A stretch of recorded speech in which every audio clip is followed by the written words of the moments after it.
Hi guys, Aceface back with another Tyranid video for you, and you might have guessed it, this is the final part in the Midnight series, because this big guy is done and dusted, and wow, what a journey it has been. So thank you very much for everybody that has watched this series, that have commented, that have come up with some fantastic ideas.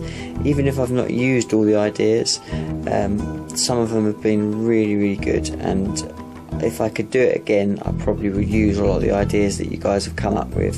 So thank you very much. Really have enjoyed reading your comments. But anyway, let's not waste any more time. Let's dive in and have a look at how this guy's come out. So let's have a little look.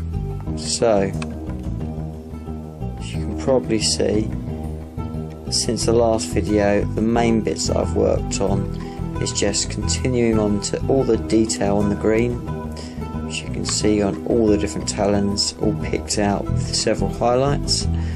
Let's move in a little bit closer, and you'll see all the face details are now in, his eye hidden under there, everything's sort of glossed up. I have put the glaze on all of his carapace, so you get a little bit more of a sheen on it. Takes away the kind of dry brushing effect a little bit and makes it look a little bit more kind of glossy. Several highlights on all the thousands and thousands of brainworms, bring them up to that kind of yellowy effect. The skin has all been null oiled down to kind of tone it down a little bit, but also to really make it sort of pop where the null oil goes into the recesses.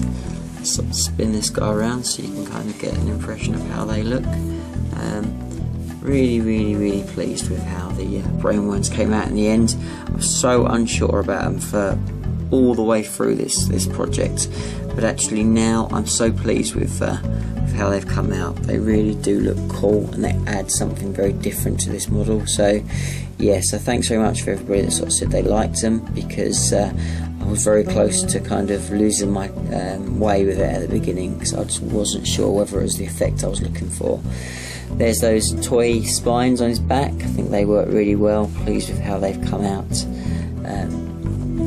and massively pleased with how the massive bone sword came out. I mean, as I said, fairly amateurish green stuff, but actually I think it kind of works really well. So pleased with how that came out. Let's kind of pan down and have a little look at his base. So the base kind of done in quite a kind of earthy tones. It's still the kind of grey, concretey feel of most of my bases, but I've kind of gone with a lot of the sort of wet mud and dry mud weathering powders.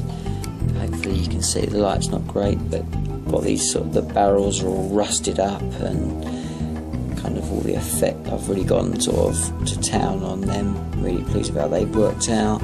You can see kind of the metal girder, the same again, just all the dirt and muck there. You can see kind of the bullets, same again. Quite pleased with how they've turned out. Got this kind of dirty, rocky face there. Spin it round, you can see the eggs, which are, if you didn't see the last videos, these are pistachio nuts. And obviously I popped the ripper in that one. And then that one's one that actually didn't open properly, but it's kind of cracking open, so I thought that was ideal, so I thought I'd put one of each. Yeah, like how they've come out. I've glossed them all up so they look a bit slimy and gooey. Have a last little pan round and you see more of those rusted bullets and barrels.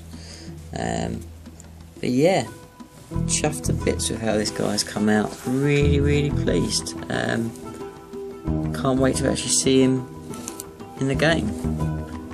I think it's going to be damn scary to see this guy walking across the battlefield. He is massive. And let's just, for a final last time, if you haven't seen it before, let's kind of get some comparison. So give me 2 seconds, I'll jump back and we'll just give you something to see how big this guy really is.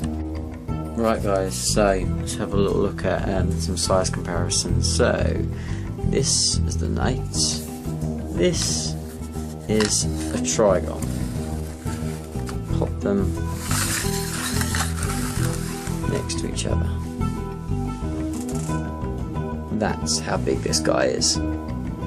Absolutely towers above him. It makes the Trigon look tiny. Yeah, I mean, you can see just from there. He's huge, absolutely huge. So anyway, guys, again, thanks very much for watching this series. Thanks for sticking in there.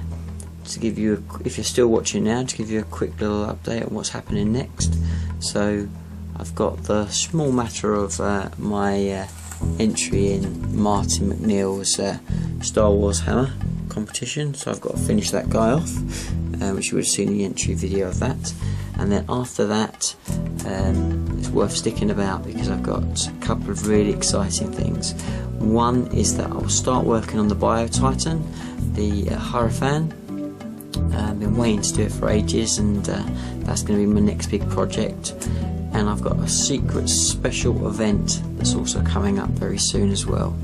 So stay tuned for that because it's not one to be missed. But anyway, guys, thanks again for watching, and I'll see you in the next video. Bye for now.